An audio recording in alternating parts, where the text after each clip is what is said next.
Hey, good afternoon. So, if you've been watching our live stream for the past probably 2 months, you've noticed that we've had a huge problem with speed. So, things will seem normal for a couple seconds, and then all of a sudden they'll get really fast, and then they'll go back to normal, and it's pretty bad. So, we've been troubleshooting this for a little while, and it looks like we may have a fix. We've got a couple things in the works, but I'm trying something right now. So this is kind of in preparation for Sunday. We want to do our best to make sure everything works. And if you can maybe leave me a comment, let me know if it is working for you. That would be really helpful. But I'm going to do something that really does help us get ready for Sunday. I'm going to read my sermon text. And so if you'd be praying for us, we want to see the Lord work through His Word. And at the same time that I'm reading the sermon text, I'm just testing to see, is the service going to go smoothly for those who are going to be watching it online? So I do want to do this in a serious and a prayerful way, and just ask the Lord to use His Word, and also be praying for us that we do a good job, whether it's in person or online. We want to be used by God to bless people who know Him and to bring people who don't know Him into a relationship with Jesus. So my text this Sunday is Proverbs chapter 6, verse 20 through 35. It's a pretty crazy text. I think God has a lot to say to us in it and through it. I'm just going to read it, and the Holy Spirit can work in you and work in me as I finish preparing to preach it.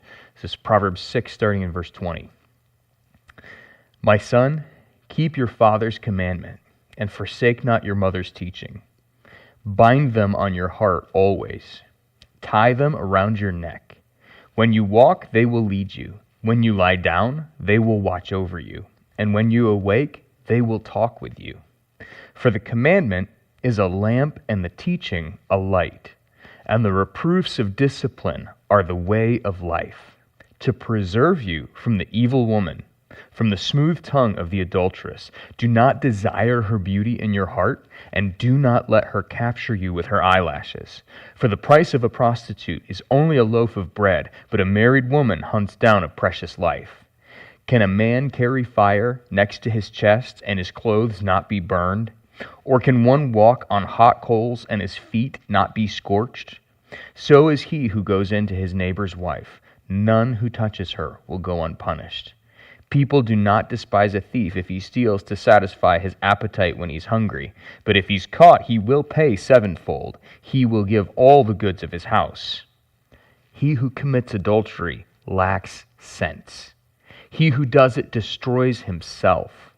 He will get wounds and dishonor, and his disgrace will not be wiped away. For jealousy makes a man furious, and he will not spare when he takes revenge. He will accept no compensation. He will refuse, though you multiply gifts.